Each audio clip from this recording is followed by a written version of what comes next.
السلام علیکم ورحمۃ اللہ وبرکاتہ۔ الحمد للہ رب العالمین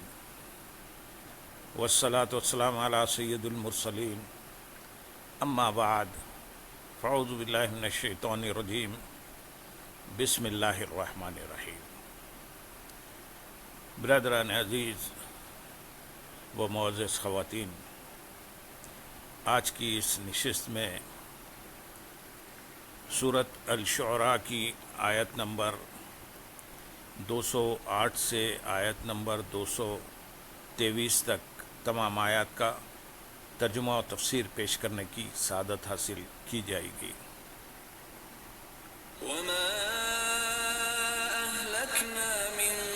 قرية إلا لها منذرون ذكرى وما كنا ظالمين وما تنزلت به الشياطين وما ينبغي لهم وما يستطيعون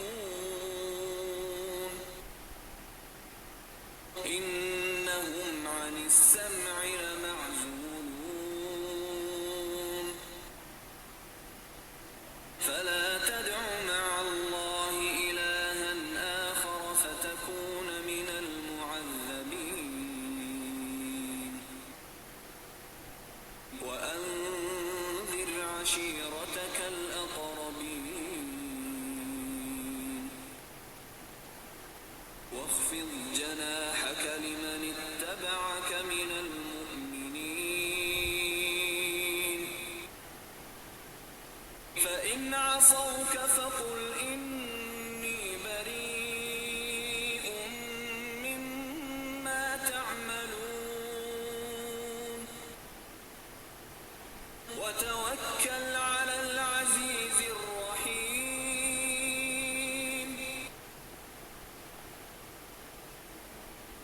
الذي يراك حين تقوم وتقلبك في الساجدين إنه هو السميع العليم هل أنبئكم على من تنزل الشياطين تنزل على كل أفاك أثيم يلقون السمع وأكثرهم كاذبون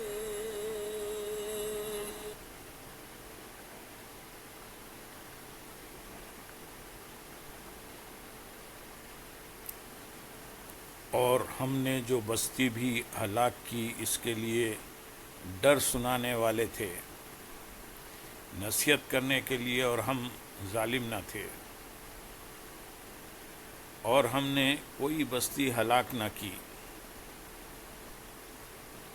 اس آیت اور اس کے بعد والی آیت کا معنی یہ ہے کہ ہم پہلے ظالم لوگوں کے پاس ڈر سنانے والے بھیج کر ان پر حجت قائم کر دیتے ہیں، اس کے بعد بھی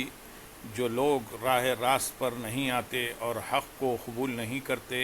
ان پر عذاب نازل کر دیتے ہیں تاکہ ان کی ہلاکت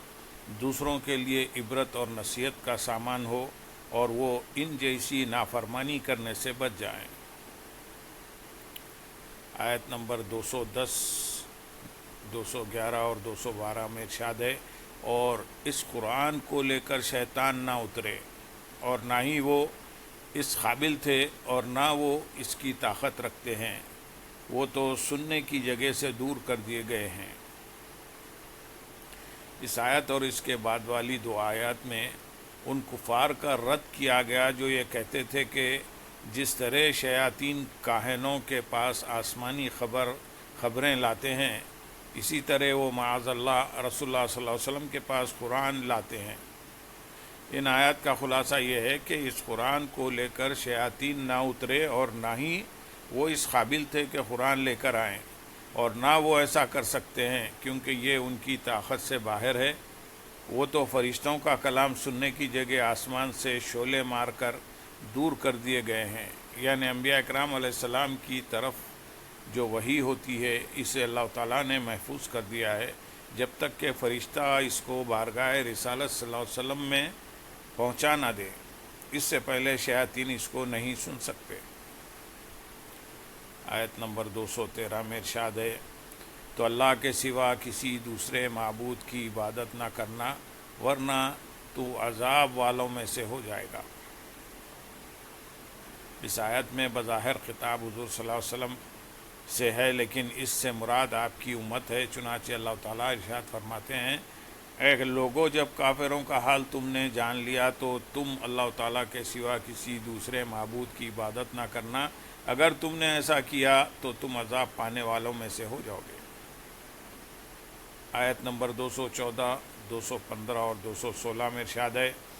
اور اے محبوب اپنے قریبی رشتہ داروں کو ڈراؤ اور اپنے پیروکار مسلمانوں کے لیے اپنی رحمت کا بازو بچھاؤ، پھر اگر وہ تمہارا حکم نہ مانے تو فرما دو میں تمہارے اعمال سے بیزار ہوں۔ اس سے پہلی آیات میں نبی کریم صلی اللہ علیہ وسلم کو تسلیاں دی گئی، پھر آپ کی نبوت پر دلائل قائم کیے گئے، پھر منکرین کے سوالات ذکر کر کے ان کے جوابات دیے گئے۔ اب یہاں سے چند وہ امور بیان کیے جا رہے ہیں جن کا تعلق اسلام کی تبلیغ اور رسالت کے ساتھ ہے۔ ابتدا میں دین اسلام کی دعوت پوشیدہ طور پر جاری تھی، پھر اس آیت میں اللہ تعالیٰ نے اپنے حبیب صلی اللہ علیہ وسلم کو قریبی رشتہ داروں کو اسلام کی تبلیغ کرنے کا حکم دیا۔ حضور اکرم صلی اللہ علیہ وسلم کے قریبی رشتہ دار بنی ہاشم اور بنی مطلب ہیں۔ حضور پرنور صلی اللہ علیہ وسلم نے انہیں اعلانیہ اللہ تعالیٰ کے عذاب سے ڈرایا، اللہ تعالیٰ کے عذاب سے ڈرایا اور اللہ کا خوف دلایا۔ حضرت عبداللہ بن عباس رضی اللہ تعالیٰ عنہ فرماتے ہیں، جب یہ آیت کریمہ نازل ہوئی تو نبی کریم صلی اللہ علیہ وسلم کو کوہ صفا پر چڑھے اور آپ نے آواز دی، اے بنی فہر، اے بنی عدی، قریش کی شاخوں، یہاں تک کہ تمام لوگ جمع ہو گئے، اور جو خود نہ جا سکا اس نے اپنا نمائندہ بھیج دیا تاکہ آ کر بتائے کہ بات کیا ہے۔ ابو لہب بھی آیا اور سارے قریش آئے۔ جب سب جمع ہو گئے تو آپ صلی اللہ علیہ وسلم نے فرمایا، اگر میں آپ لوگوں سے کہوں کہ وادی کے اس طرف ایک لشکر جرار ہے جو آپ پر حملہ کرنا چاہتا ہے تو کیا آپ مجھے سچا جانو گے؟ سب نے کہا ہاں، کیونکہ ہم نے آپ سے ہمیشہ سچ بولنا ہی سنا ہے۔ رسول اللہ صلی اللہ علیہ وسلم نے ارشاد فرمایا، میں آپ لوگوں کو قیامت کے سخت عذاب سے ڈراتا ہوں جو سب کے سامنے ہیں۔ یہ سن کر ابو لہب بکواس کرتے ہوئے کہنے لگا، کیا ہمیں اسی لیے جمع کیا ہے؟ اس وقت یہ صورت نازل ہوئی، تبت یدا ابی لہب وتب ما اغنی عنہ مالہ وما کسب۔ ابو لہب کے دونوں ہاتھ تباہ ہو جائیں اور وہ تباہ ہو ہی گیا، اس کا مال اور اس کی کمائی اس کے کچھ کام نہ آئی۔ اس آیت اور اس کے بعد والی آیت کا خلاصہ یہ ہے کہ اے حبیب صلی اللہ علیہ وسلم، آپ اپنی قوم کو ڈر سنائیں، اس کے بعد جو لوگ صدق و اخلاص کے ساتھ آپ صلی اللہ علیہ وسلم پر ایمان لائیں، خواہ وہ آپ صلی اللہ علیہ وسلم سے رشتہ داری رکھتے ہوں یا نہ رکھتے ہوں، ان پر آپ صلی اللہ علیہ وسلم لطف و کرم فرمائیں، اور جو لوگ آپ کا حکم نہ مانیں تو آپ ان سے اور ان کے اعمال سے بیزاری کا اظہار کر دیں۔ آیت نمبر 217 میں ارشاد ہے، اور اس پر بھروسہ کرو جو عزت والا رحم فرمانے والا ہے، یعنی اے حبیب صلی اللہ علیہ وسلم، آپ اپنے تمام کام اللہ تعالیٰ کے سپرد فرما دیں جو کہ اپنے دشمنوں کو مغلوب کرنے اور اپنے محبوب بندوں کی مدد کرنے پر قادر ہیں۔ ان مشرکین میں سے یا ان کے علاوہ دیگر لوگوں میں سے جو کوئی بھی آپ کو نقصان پہنچانے کی کوشش کرے گا تو آپ کی طرف سے اللہ تعالیٰ اسے کافی ہوگا۔ توکل کا معنی یہ ہے کہ آدمی اپنا کام اس کے سپرد کر دے جو اس کے کام کا مالک اور اسے نفع و نقصان پہنچانے پر قادر ہے، اور وہ صرف اللہ تعالیٰ ہے جو کہ تمہارے دشمنوں پر اپنی قوت سے غالب ہے اور اپنی رحمت سے ان کے خلاف تمہاری مدد فرماتا ہے۔ آیت نمبر 218، 219 اور 220 میں ارشاد ہے، جو تمہیں دیکھتا ہے جب تم کھڑے ہوتے ہو اور نمازیوں میں تمہارے دورہ فرمانے کو دیکھتا ہے، بے شک وہی سننے والا جاننے والا ہے۔ یعنی اے حبیب صلی اللہ علیہ وسلم، آپ اس پر بھروسہ کریں جو آپ کو اس وقت بھی دیکھتا ہے جب آپ آدھی رات کے وقت تہجد کے لیے کھڑے ہوتے ہیں۔ بعض مفسرین کے نزدیک یہاں قیام سے دعا کے لیے کھڑا ہونا مراد ہے، اور بعض کے نزدیک مراد یہ ہے کہ اللہ تعالیٰ ہر اس مقام پر آپ کو دیکھتا ہے جہاں آپ ہوں،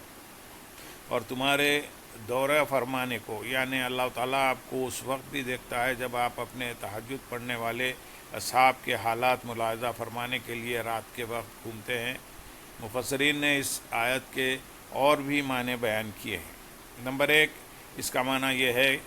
اللہ تعالیٰ آپ کو اس وقت بھی دیکھتا ہے جب آپ امام بن کر نماز پڑھاتے ہیں اور قیام، رکوع، سجود اور قاعدے کی حالت میں ہوتے ہیں۔ نمبر 2، اس کا معنی یہ ہے کہ اللہ تعالیٰ نمازوں میں آپ کی آنکھ کی گردش کو دیکھتا ہے، کیونکہ نبی کریم صلی اللہ علیہ وسلم اپنے آگے اور پیچھے سے یکساں ملاحظہ فرماتے تھے۔ حضرت ابو ہریرہ رضی اللہ تعالیٰ عنہ سے مروی حدیث میں ہے، حضور اقدس صلی اللہ علیہ وسلم نے ارشاد فرمایا، اللہ کی قسم مجھ پر تمہارا خشوع اور رکوع مخفی نہیں، میں تمہیں اپنے پس و پشت دیکھتا ہوں۔ نمبر 3، بعض مفسرین کے نزدیک اس آیت میں ساجدین سے مومنین مراد ہیں، اور معنی یہ ہے کہ حضرت آدم علیہ السلام اور حضرت حوا رضی اللہ تعالیٰ عنہ کے زمانے سے لے کر حضرت عبداللہ رضی اللہ تعالیٰ عنہ اور حضرت آمنہ رضی اللہ تعالیٰ عنہ تک مومنین کی پشتوں اور رحموں میں آپ صلی اللہ علیہ وسلم کے